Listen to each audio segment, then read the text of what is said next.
welingku yen kowe lumaku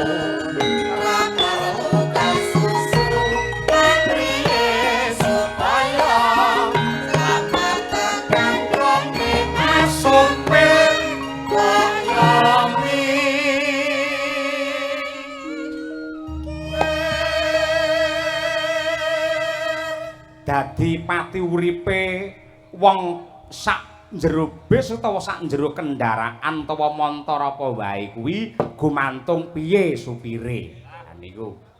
Mila jaman sak mangke menika saya kathah kendaraan tur ya yen rawaspada yektinipun mbebayani temenanan.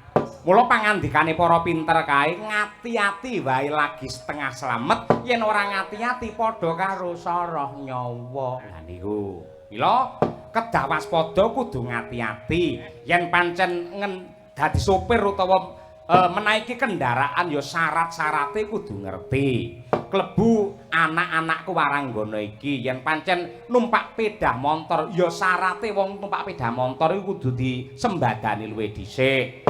Contone kaya Mbak Ova ngeten iki. Numpak pedah motor, syarate wong numpak pedah motor iki napa Mbak Ova? Kudu duwe apa? Angge mimin. SIM, Pak. Apa? SIM. Apakah kepanjangan dari SIM?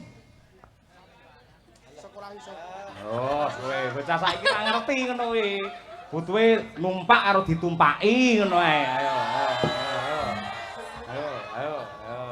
Tahu, Pak? SIM apa? Siap mencintaimu.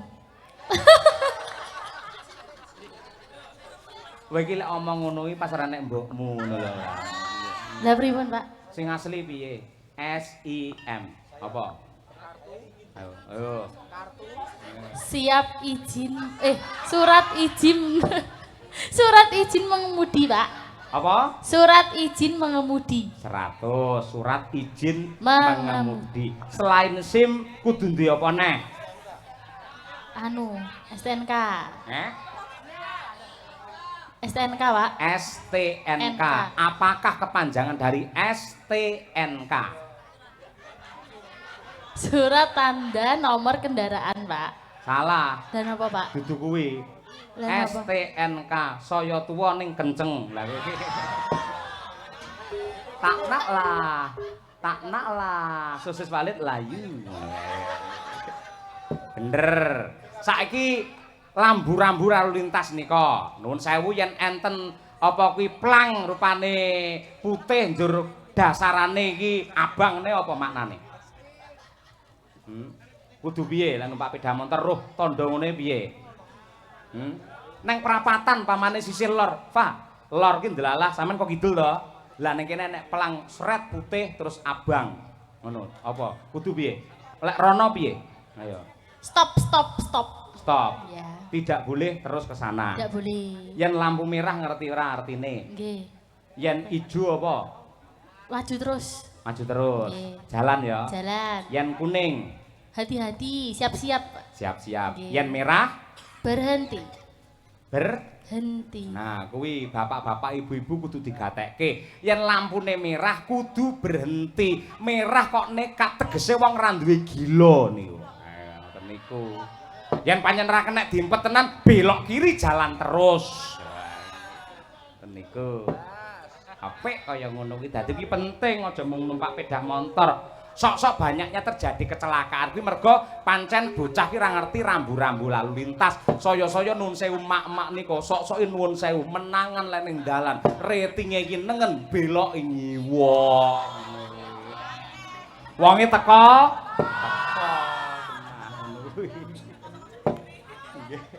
Monggo lanjut Mbak Sundari ya, Mbak.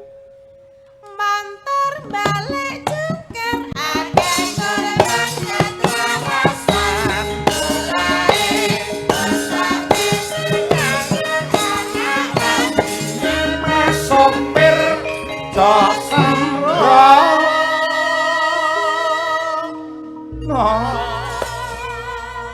Mula Mas sopir jo sembrono. Mbak. aja padalena eling kota sae nyoba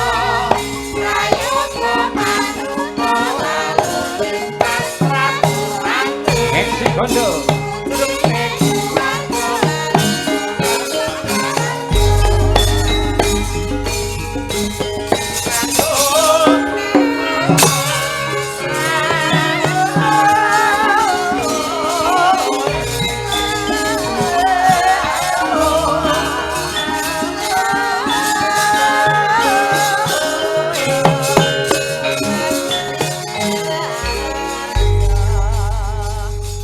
lumbung desa pratani padha makarya ayo di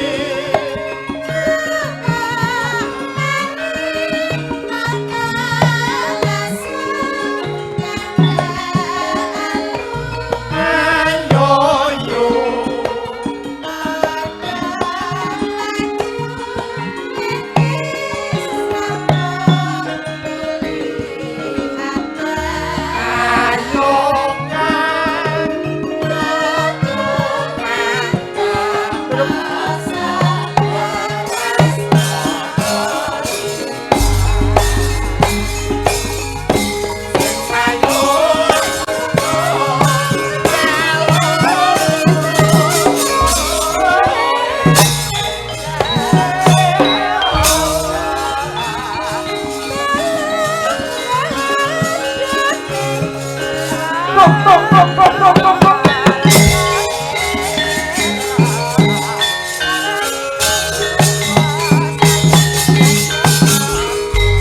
sore-sore padang bulan ayo kanca padha dolanan rene-rene bebarengan rame-rame gojek-gojekan kae-kae rembulane yen disawan kok kabeh-kabeh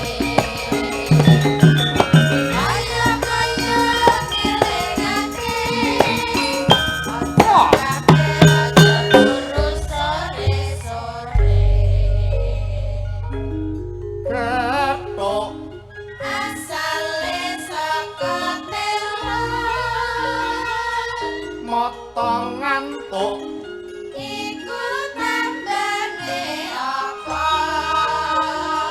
ala-ala ketok asale saka telo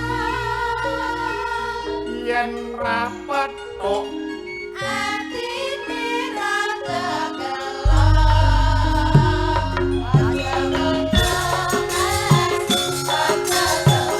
Kong rene kong oke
Nganggo gara-gara ya, Truk. Nggih no. Ngibarate mesin ya didem luwih dhisik ngono kuwi. Merga pagelaran wayang kulit ki durasine panjang rata-rata 6 sampai 7 jam.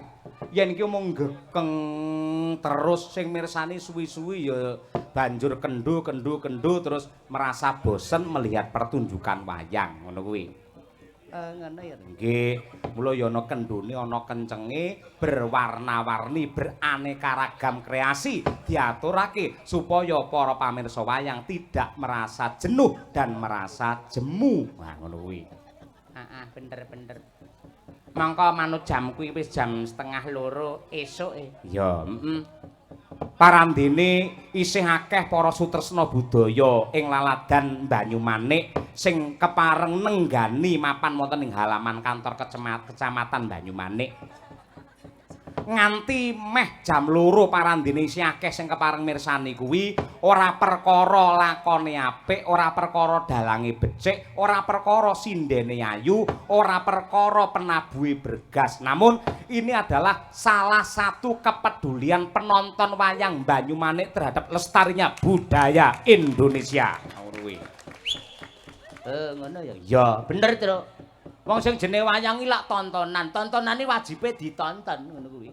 Mula yen digelar ngoyo-ngoyo kaya renek sing mresani renek sing nonton ki ngibarate iki muspra tanpa guna ngono kae, Truk. Nggih, kuwi leres. Mula peranan penonton ki penting, penonton ki baku kuwi tenan. Ya, Truk. Nggih, kaya ngoten niku. Wis to. Nadyan to apik kaya ngapa le mayang lek ora enek sing mirsani. Iki engko nuwun sewu. Kaya muspra tanpa guna sing kaya dikandhakake Bagong kuwi. Mula apresiasi yang sebesar-besarnya untuk panitia Hari Jadi Kota Semarang di Kecamatan Banyumanik dan juga para warga masyarakat sing kepareng rawuh ngestreni ing dalu menika. Ngono. Nggih, ngoten niku. Ya, merga kelestariane wayang ki nuwun sewu didukung oleh berbagai elemen ya, Truk. Ya, Ora mau gumantung senimane tok, ning kabeh iki mendukung kelancaran kesuksesan jalannya pagelaran wayang kulit lestarine seni tradisi iki. ya. Dadi ngantarane pelaku budaya karo pelestari budaya iki penting kabeh. Penting. Nadyan to ana sing mayang, ana sing nyinden, ana sing nabuh, yen ora ana sing mirsani, renek sing nonton ya iki engko bakale garing. Ya, Enek dalange, enek senimane, enek sing nonton, ning kok ora enek sing nanggap, ki engko ya merongos. ya, Pak. Ngono kuwi dadi kuwi gayung bersambut kaya ngono kae penting kabeh. Ya. Lah, mula kang mangkono gandeng seni tradisi iki dudu darbeke seniman tok, namun seluruh warga masyarakat di Indonesia mempunyai kewajiban untuk melestarikan, untuk merawat, ngopeni dan juga mengembangkan. Ayo, budaya iki ora mung wayang tok, seni tari, seni karawitan, seni liya-liyane. Ayo diopeni bareng-bareng men awake dhewe ora kelangan jati diri, ora kelangan roe, ora kelangan real cara sepure ngoten niku. Nggih, ngoten niku Mas Gareng. Oke, siap laksanakan. Mula ya semoga-moga adicara sing digelar ning kantor Kecamatan Banyumanik iki bisa lestari kaya sing wis-wis pendak tahun pendak hari jadi tetep wayangan terus. Amin ya rabbal alamin. Nggih. Yo ngaturke panglipur isih dawa isih rong lakon itu. Ayo, Monggo engko rampunge paling gara-gara udakara jam 2 punjul. Bar kuwi salya mati iki jam 3. Sengkune mati iki jam 3:15. Duryudana mati iki jam 3:30. Tancep kayon jam 6:30. Lek ngencepne kok suwi men ngenteni apa? Pitung sik gelem dincepi apa ora ngono lho. Nanti mah dincepi enggak mau nolak ya ade malah dipulesekke to. Nah iya. Kudu angon rasa. Angon rasa ngono aja dipeksa apa-apa lek dipeksa iki malah ora apik dadine. Kudu seneng karo seneng, ikhlas karo ikhlas ngono kuwi. Iya, tancep kayon kuwi. Tancep kayon kuwi. Ha iya. Kok iso endinge wayang kok iso tancep kayon. Iya tancep tegese lak ya leren, kayon ki kayun, kayun ki karep. Mula karepe menungso kaya kayon iki lho. Enek sing pengin kaya buta nggawa gada, ana sing kaya macan serakah, ana sing kaya banteng nyruduki kancane. Ana sing kaya kethek kaya ngene mung bengak-bengok golek wowoan, ana sing kaya kidang dan lain sebagainya. Iki engko yen awake dhewe tumindake apik, bakal mlebu swarga liwate kene iki lawang iki lho. Iki lho, mlebu swarga rono. Ning kok capok lek tumindake ala, bakal digebuk karo buta loro iki. Iki mungkar nakir iki loro iki. Sakire awake dhewe digodhog ana neraka jahanam. Simbole neraka jahanam apa? Diwalengi neraka lho iki. Lha, ngene iki neraka iki buta melek. Turu ta, Mam? Kok Mam iki lho ora. Neraka kok Mam iki lho ora senengane. Ngono kuwi filsafah hidup. Ya, Cobi kula nyuwun ingkang pelok langkung rumiyin ya minangkane anak-anak caksi lover sing ado-ado saka Pati, saka Ngayogyakarta, saka Kediri kuwi pengen ya kuwi ngersakake meh Rahina. Wah. Menyuruh no malian. Ora suluk ora. Ning iki langgam Rahina. Elane tak kira meh Rahina. Ora ngono kuwi. Tembang. Menawi mboten lepat menika bawanipun dandang gula lik sampir suling ora. Lek suling. Lek suling cobi. Bu Kesi, apa sapa Mas Taslim? Ayo Mas, mang bawani Mas. Ayo coba kaya apa. Nggih. Bawane Mas Taslim luwih dhisik. Coba ya apa. Mambenge iki wah tenan ora nek Mas Taslim iki Mas Sulama karo Mas Joko iki. Lek apa iki girong ora gelem nek lesehan nganggo kursi dhuwur dek. Ayo ngono ben ketok ngono kuwi. Nggih. Monggo Raka Mas Muhammad Taslim Al-Had. Nggih. Bakal wis apik tenan suarane, lancar sukses ora lali Mas Taslim, aja kuwatir. Mulih sesuk tak gawani melon. Lho kok malih kembar no? Oh iya. Malah ora. Monggo Mas Taslim.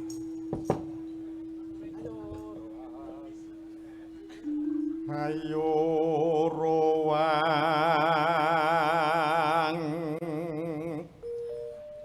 angayai karati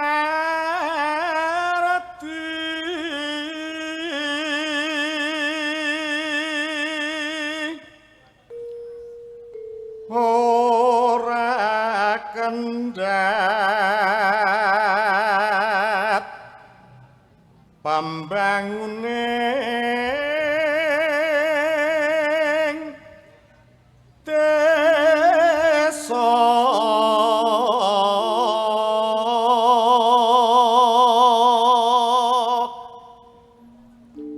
pinuti mure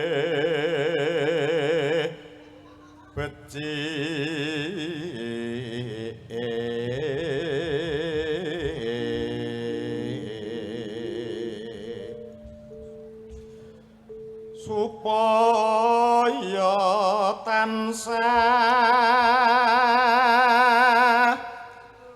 maju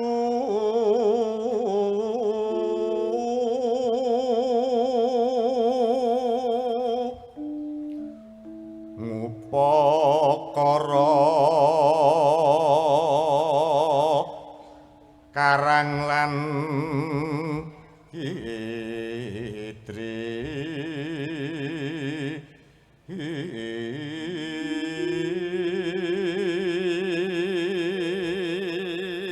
Tembang menika ugi kula aturaken dumateng Bapa Hari ingkang saking Srondol Kulon ing sampun keraya-raya nalika semanten nderekaken para panitia Bapa Mursid tindak wonten Gubuk Kulon Jaten Karanganyar kanthi dawuh lumantar WA. Alhamdulillah Mas Dalang taksih kathah ingkang kepareng mirsani. Nggih, sembah nuwun Bapa Hari.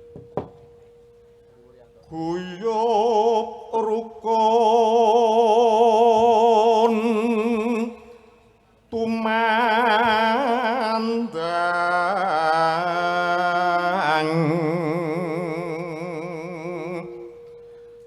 asengkutku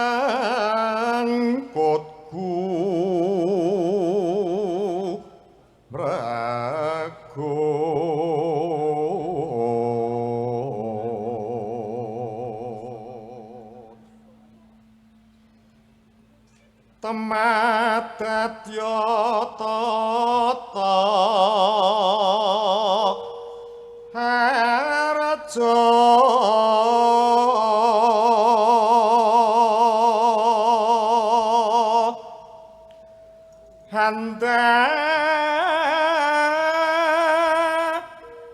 yani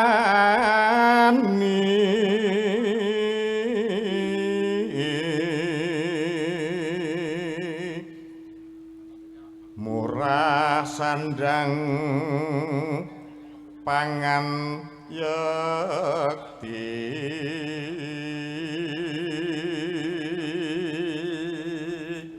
sugeng dalu sugeng ayahi karya dumateng Pak Dalang mugi pinaringan lancar samudayanipun nggih salam hormat saking Bapak Balawa nggih monggo mlebet jero kutha desa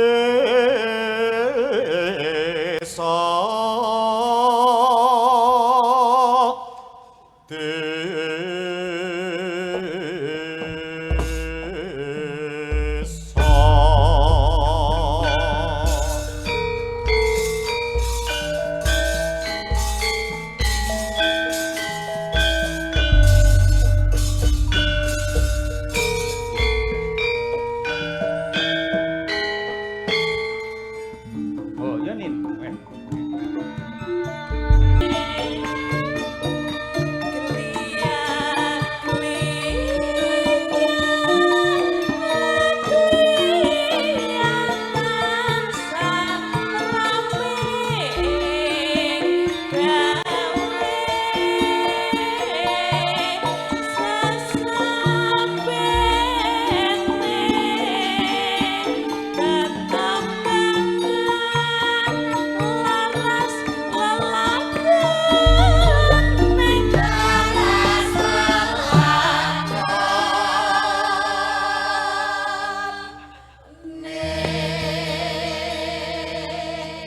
sinden ndi iki sing nembang karo iki dudu sinden iki mung seneng karo sinden kok kuliah nggen seni mboten lah kuliahe neng Ngayogyakarta kampus ngendi kampus Ahmad Dhani Dahlan Dudane to udu ngawut ae ning mbae kuwi piyai sing besus marang basa Jawa tamune pirang-pirang ning Karangpandan kono endi wong golek dina endi golek dina sing apik nggih rabi nggih ngedekne omah nggih sunatan nggo apa wae iki tamune pirang-pirang nekseni dhewe apa ngono kuwi ning malah duwe putu jenenge Anin semono gedene rung enek wong lanang sing gelem ngono kuwi Nyen padoske to, Pak? ha iya seleramu angel ram golek sing gedhe dhuwur ha iya monggo gedhe dhuwur nggenku enake patung Werkudara nang nggen gladak kae. Lah sing padose sing ngoten niku kok, Pak. Ora. Saiki njajal buktekno lek sampeyan iki piyai sing jan bener-bener nyeni, ngerti sastra, amit pasang Kalimantabe ngono njajal. Ayo. Buktekno aja ngisini-sini. Ayo caksi lover. Waduh. Wah, niki mboten briefing niku kula ndrodok lho, Pak. Alah nyapa, wetenge ora lara arep briefing nyapa. Hubungane kok. Nggih mohon izin nggih kagem sedaya warga masyarakat wonten Banyumanik. Amit, ayo. Nuwun kula nuwun. Amit pasang Kalimantabe sinabetna ing Iloduni, dumawah ing Tawang-tawang, kalisa ing Tulah Manu, tinebihna ing Sesiku tuwin bebendu. Pun ngoten mawon Pak, izin kula. Lho, kowe iki nglestarekke kuwi basane dhewe, basane kakek moyange dhewe kok iso isin iki karepmu ki piye? Kudune kowe isine terus lolo gue-gue mongko cah Karangpandan. Lah kuwi isin. Amit pasang Kalimantabe lho wis apik. Liyane biyen kon amit pasang Kalimantabe malah amit-amit jabang bayi. Ha iya ngono kuwi. Ya apik, jos. Dadi tak jaluk caksi lover, jangan Anda hanya seneng dengan hiruk pikuk dan juga hingar-bingar di dalam pertunjukan wayang. Ning piye carane mlebu ning kene iki lho, mlebu rene iki lho. Aja mung rono tok, ya. Iki kudu digatekke. Mula caksi lover tak kei tugas. Ayo gawe deskripsi sajian, gawe sinopsis, men ngerti karo alur cerita. Aja mung alure bintang tamu tok sing kok ngerteni. Ya, mergo yang nganti kowe mung senengmu karo bintang tamu, senengmu karo lagu-lagu tok, senengmu karo bab sing humor tok ngono kuwi, bakale kowe iki nonton wayang ora entuk apa-apa. Ning lek gatekke cerita karo wejangan karo piwulang ada nilai-nilai kehidupan untuk kita mengarungi hidup bermasyarakat di negara kita Indonesia. Ngono kuwi. Ya, ngono kuwi. Ya nen coba ya apa? Terusno. Lenggah pedae wanci ngundang tekad pawatane subur makmur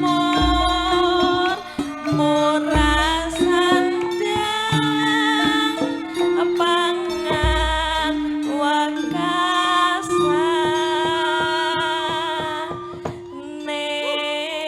Tepuk tangan.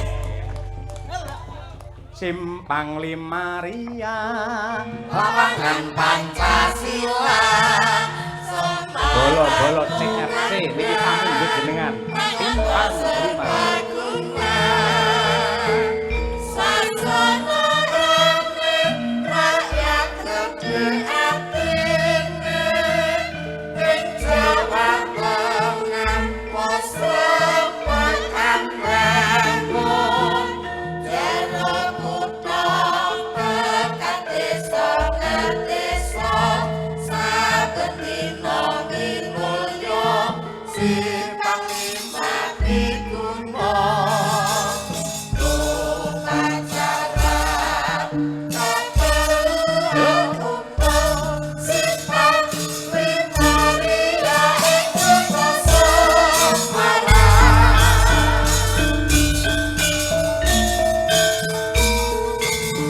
umpak lagu Mas yo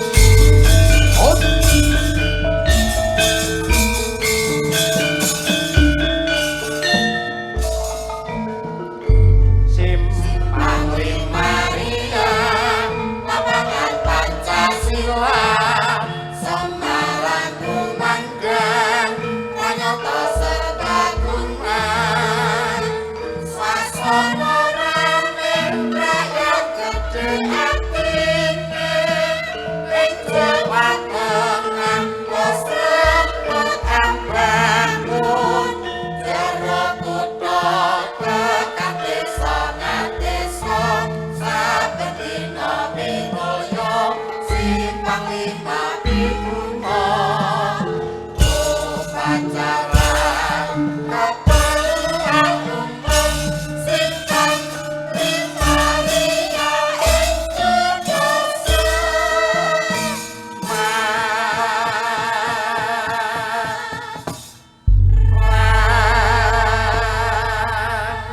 nggih matur sembah nuwun nggih menika ingkang kepareng rawuh wonten ingkang kepareng ngersakaken lagu Podang Kuning kagem sedulur Semarang sedaya matur sembah nuwun menika naminipun sinten Pak Munawan nggih Pak Munawan ingkang ngersakaken ya Sing nembang sapa, Truk?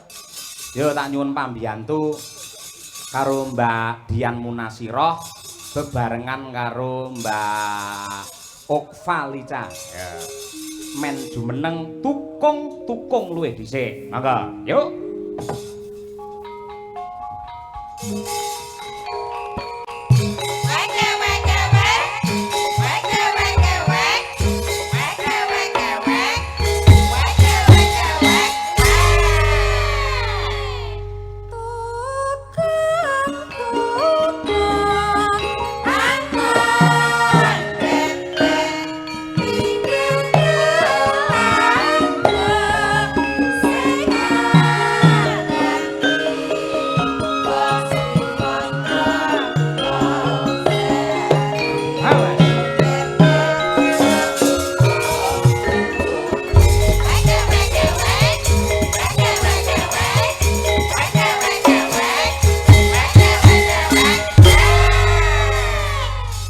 Sampeyan ngerti Mbak Dian, tukung ya apa to?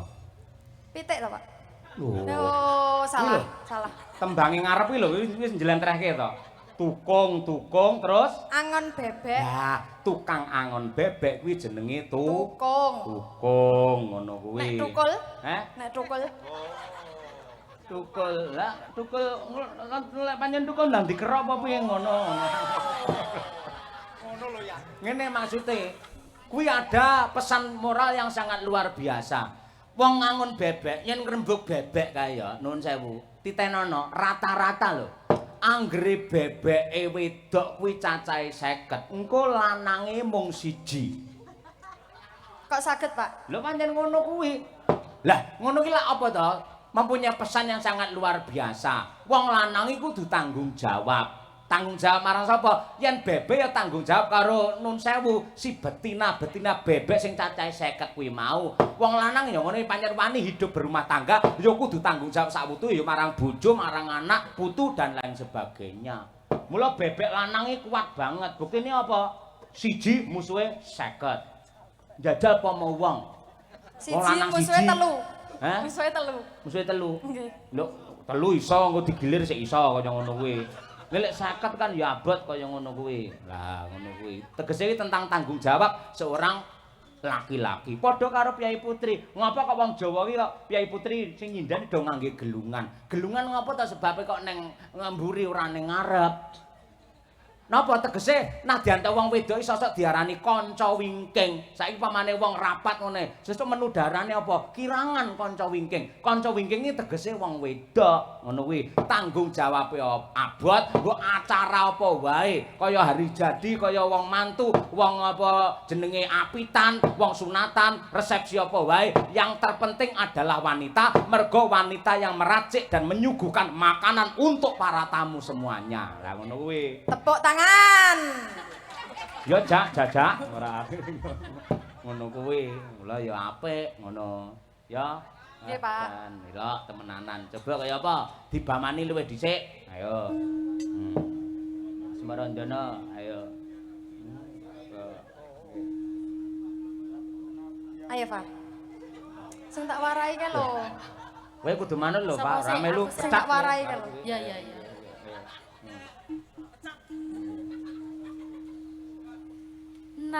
Nadyan wujud temung peksi. Opa, peksi itu apa? Burung. Wah, burung, ngerti. Burung apa yang paling kuat di air? Burung apa ya? Burung apa Pak emangnya? Mosok lugumen sing mirsani do ngerti kok ora. Bangau. Lah kalau nyaur iki lho. Mung sing mirsani ngerti kok sampean mosok ora paham. Tak didoi, Pak. Apa? Burungnya orang yang mencari pasir di kali itu loh. Itu kan dikom suwe to itu. Sik. Paham ora sing diterangke Dian wi? Mboten nih Pak. Ora ngerti ya. Berarti kurang Iya, jelas kowe. Kurang jelas. Piye kurang jelas lho. Manoke wong golek wedi. Heeh. Ya wis wong golek wedi ning kali ngono kae lho, Pak. Walah. Wis ngerti dong, Pak? Pak, wis ngerti dong. Anu, sampun insyaallah. Oh, sampun. Wis seroh kowe. Ya Anu to ampun, burung to, rabi Pak. wis seroh kowe iki. Burung to. Oh, burung. Burung. Burung sing ngomongnya sosis apa? Burung. Ah iya, tadi tembang-tembang itu kudu ngerti maknanya apa gitu. Ayo. Ya terus Pak, ayo.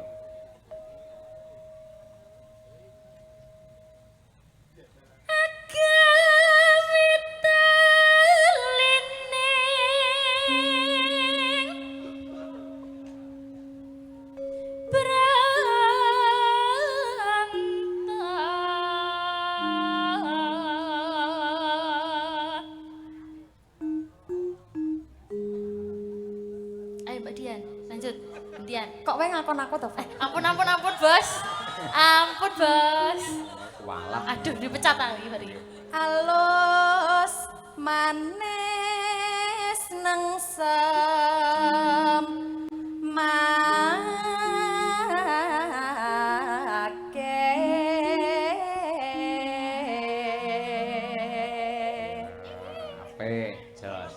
Terus ya.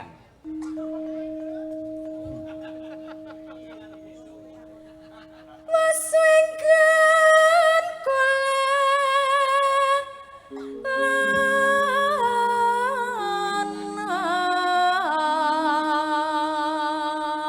Goleki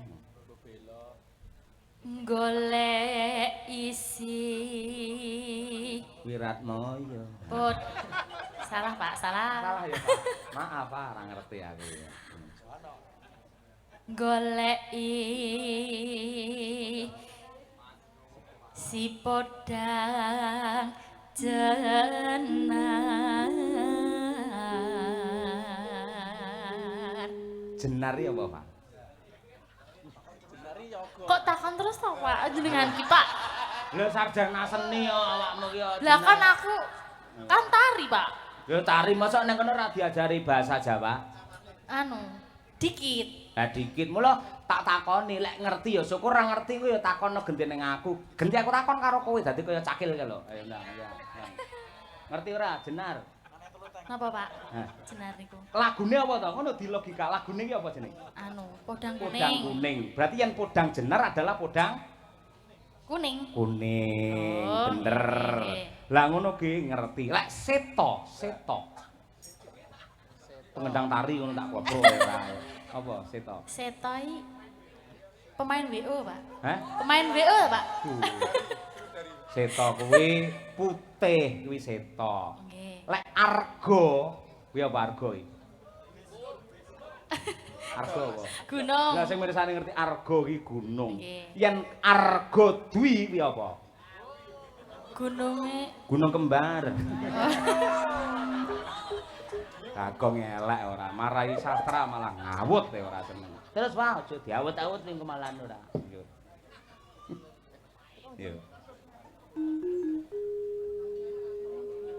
ibu bunga ing atiku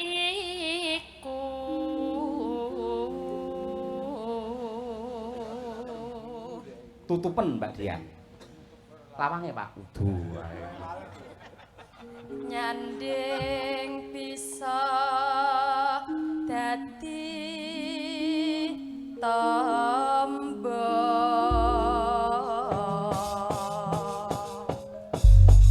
Iki lho, Mbak Dian bareng sampean nembang langsung ingkang Rama WA aku. Towi lho Pak Murah WA aku tak kira nesu. Lho.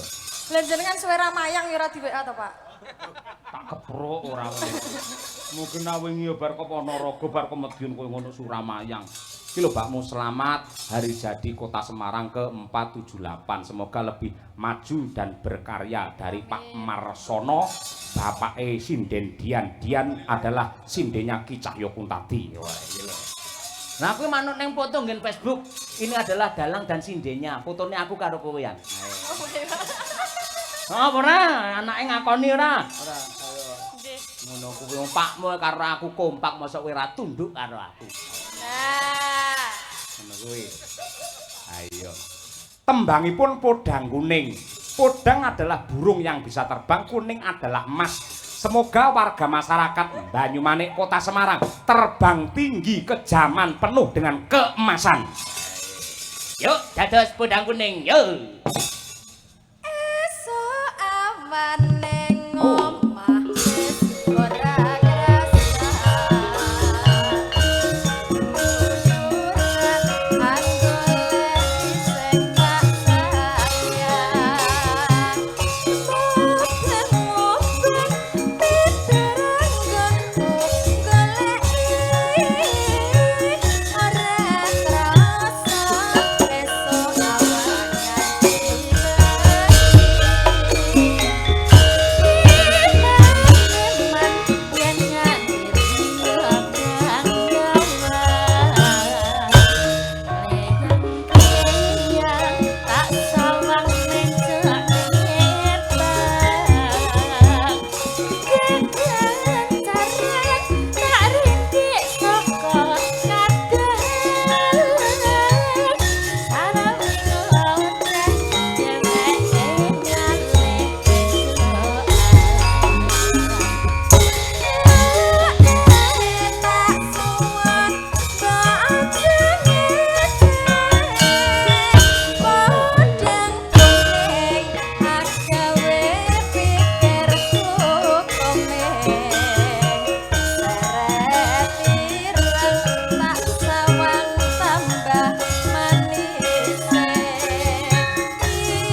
sangat luar biasa. Saking bareng kene saking tulisane apa ora roh. Napa niki gepeng ronde? Nggih. Nggih, leres. Oh nggih, nggih. Anggota PWKS. Nggih. Penggemar wayang Ki Sucahyo Kuntadi.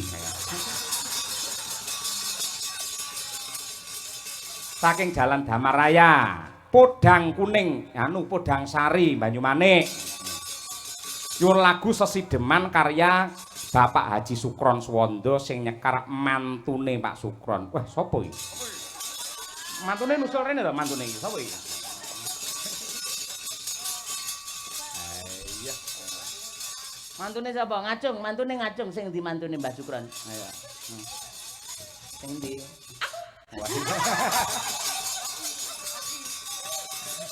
Acung ayo. Aja ngono ah isin lah aku wis tuwek lho. Heh? Mbok aja ngono lho, lah kabeh wis ngerti lho lek aku ki mantune Mbah Sukron. Ngono kuwi tak kongkon ngacung kok ya gelem ngacung ngono lho. Lho aku samarku lek sampean kleru ngono lho. Lah ngono jenenge ngowahi kodrat mung biasane ning omahe sing ngacung aku malah kowe. Pak, ngono ngerti, Pak? Ngacung ngono ngerti? Ngacung ngerti? Hah? Piye? Hah? Ngacung lak ngeten to, Pak? Ngene apa ngene? Hah? Ngene. Kok iso ngene sebabnya apa? Lah kan ngacung. Maune kan ngene to. Ngacung. Ngacung. Oh iya. Ngacung. Conga. Oh iya ngerti ngacung. Bocah iki kudu diterjemahne. Wis to. Aku ki ngerti. Apa? Angger tak gawake sinden ayu wis polahmu ora karo-karuan, Pak. Lah aku ki pola gur ning panggung buktine ning omah karo kowe bosok ora. Nggih. Bukesi kula nyuwun wedang. Ora iso gede apa piye? Ayo. Ya enggak lah. Nyuwun teh. Kono udeg dhewe kongkon arere apa piye? Nyuwun susu. Lek susu kene tak lerne. Ayo. Jangan percaya. Jangan percaya. Kula niku kan seorang istri yang setia, penurut kalih suami. Setia. Sebagai pelayan panjenengan, Waduh. siap. Nggih kula niku teng griya niku biasa umbah-umbah, nyapu, ngepel, olah-olah ning sok nggih diolahi ngoten niku. Nggih. Sing ra penak. Pak, diolahi yo ngerti, diolahi. Diolahi, ngerti ora? Diolahi lho. Hah? Pak, kayak diadon itu, Pak, diolah. Oh, diolah. Ya. Bu Kesi kok merasa diolahi itu maksudnya apa? Tahu nggak? Anu, berarti Bu Kesi diadon berarti, Pak. Diadon. Diadon ya? Diadon. Oh iya. Ah, nyak senep. Ayo. Bener iya. Ayo bener Pak. Ah, bener. Ah. Ya coba kaya apa? Ya Bu, engko didum, bawane didum. Ayo, coba kaya apa? Wiwit saking anu, apa mau jenenge? Malah lah diolahi, apa mau? Sesideman. Oh iya, nggih. Bawane mengke diurut nggih. Diurut Didum, ora didum. kesel. Ayo. Ayo. Nyapa to ngono ki. Sesuk tekan omah tak pijeti. Mijeti apa? Sesuk awakmu wis sibuk. Tekan ngomah gen arepe latihan Kartinian. Niki sesuk bengi ndalang, sesuk bengi. Tenan niku ndalang Bu Kesi tenggen kula. Ning ya kuwi ora tak streaming. Nglek-elek kan aku isin gitu. Perdana ndalang sesuk. Oh, wah lakone Sri Kandi. Ayo Sri Kandi. Ayo. Anggere mulahne wayang perang no apik tenan lek merangne no. Angger perang dalang lek lanang kudune mak bedheke ora nguk. Ngono. Ayo nggih. Saking Mbak Sundari cobi, Mbak Sundari nguk monggo. Ayo. Kuwi paling nguk lek kuwi. Astagfirullah. Nggih. Jadi Sudah nggih. Pak. Stop, Ini stop. satu-satunya sinden Madangkara sing ora tau lali le Lah iya, subuhan ora. astagfirullah. Alhamdulillah wingi ning Ponorogo no. Alhamdulillah subuhan madhep ngetan. Ya aku ndingi. Kan melu-melu jenengan, Mas. Ayo. Lah aku ki kleru tenan arahe. Lah nggih. Mas aku kok masjid nggen pagriban, oh berarti madhepe rono. Bareng aku rampung diprotes karo sinden-sinden Mbak Lia. Padahal sampean mau le salate madhepe ngalor. Sing ngomong sapa? Aku yo gah dilokne disalahke. Aku nadyan madhep ngalor tak ongkek ngulon ngono aku nggih. Dadi salat kok diongkek lho ora seneng. Banyol yo manyol yo ngawut ngono lho senengane. Monggo Mbak Lia nguk. coba kaya apa iki. Wiwitane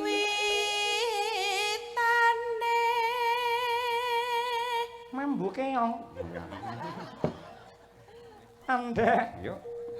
andare sang peke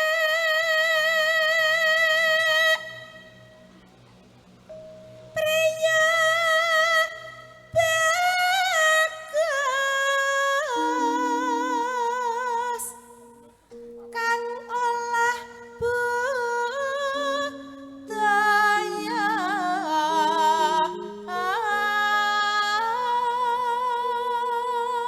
Hop, oper dilangkai dhisik Mbak Mata Najwa. Iya,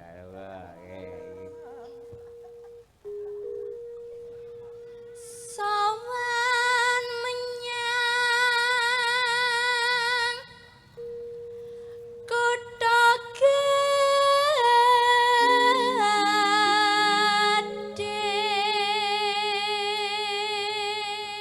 sak garis engkas, Mbak. Bendera Treska Yung Yon Hop, Winong. Winong milik kita bersama. Winong memang untuk Anda. Nguk nguk nguk nguk. Ayo. wut wut wut But but semrawut. Ayo. Ayo tidakmu. Masa tak ngene. Ayo.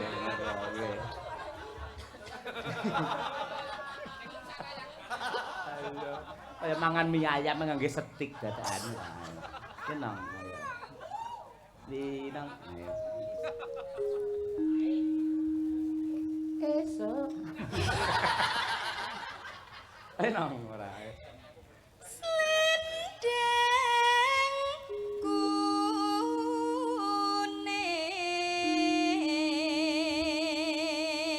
kuning kang saking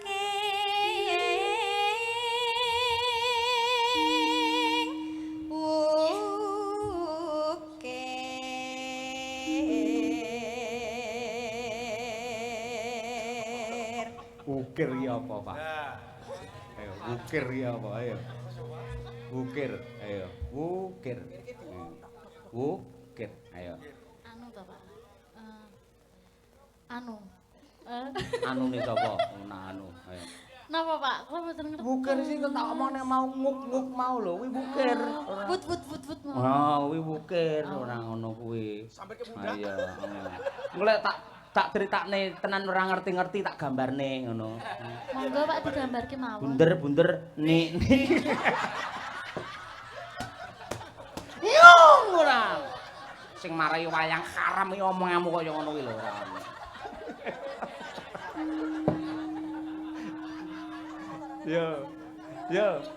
Yo anu, Pak, yo.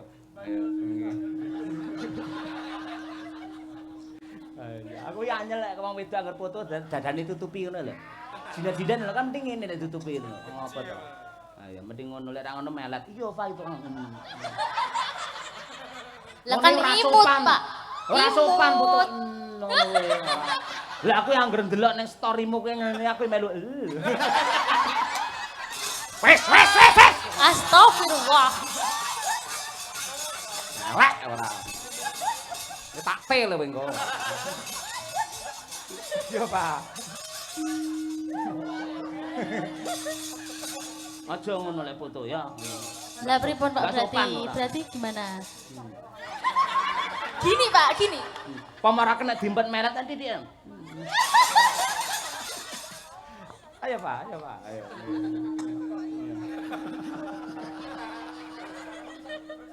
Ayo. Peh nganti ngiler. Gara-gara kuwi ya ora ayo. Ya, Pak. Suara kurang pramana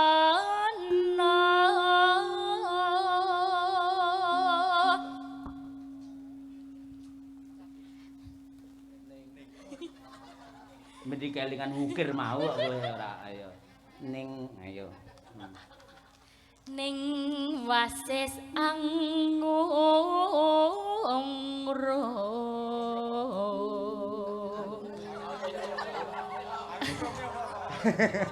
Tanya lagi. Ora, meneng Tanya Gong. terus. Iki Bratayuda ora kaya ngono kuwi ora. Iki tokan takon ora. Ayo. Mbak Dian. Ayo Mbak Dian Sastrawardaya. Waduh iya. Coba. Angungrum marang bendera. Oh, matur nuwun menika dipun susul kalian para kadang-kadang dalang. Ilane, sapa, Truk? Sepisan Mas Jati. Putrane Pak Joko Edan. Nggih, Mas Dalang Jati. Dua? Mas Dalang Lopez. Dalang ta nang ngene. Lho, piye to luar biasa panjenengane iki. Luar biasa. Men kaya tau gundul kan lho pian-pian. Ya, mula diterokke karo Mas Taslim kuwi. Ayo. Biyen tau linggo jejer wong loro mongko ning ngarepe sinden. Lho, sapa iki iso ngligo iki batinku.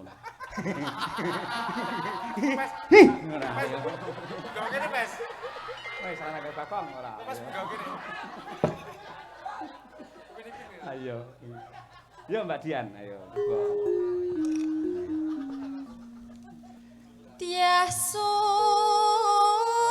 Lestya.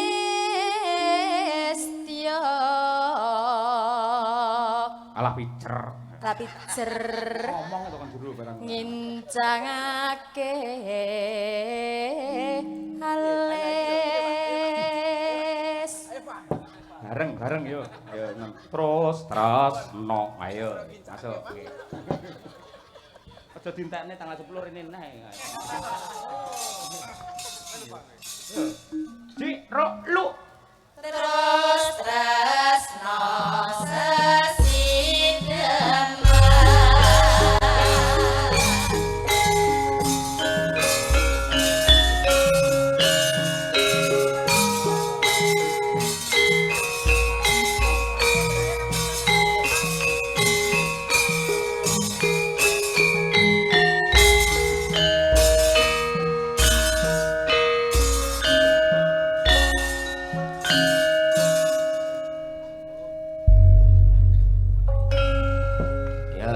Mbah Sukron sing dimandat. Lha Bu. Luweh becik patenan timbang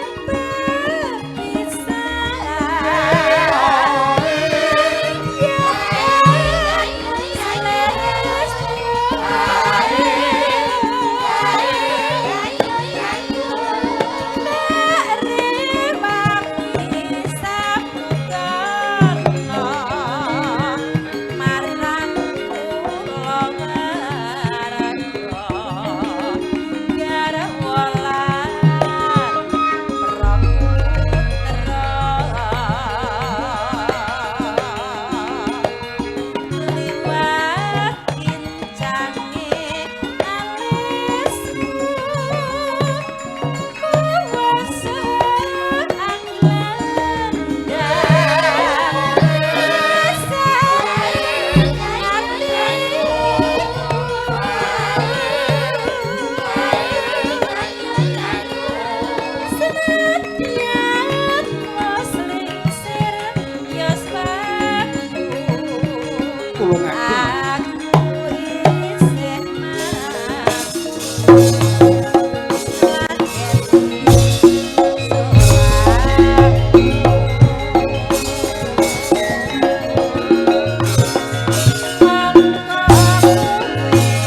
kula nyuwun selain Mbak Lia, Bu Kesi bisa berdiri. Ayo.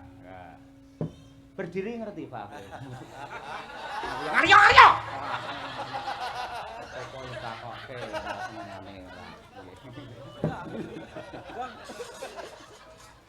Monggo. Urip ana utang yen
semuanya. Ya macetne lakon isih loro sing rong mati. Ha iya. Mbok ngene diceritakne wis lho jan. Lah ngono rasa gawe wayang karo gamelan piye ora. Ayo nderek nyimak gemelaring Bratayuda Prabu Salyapati sing maju ya. Nah.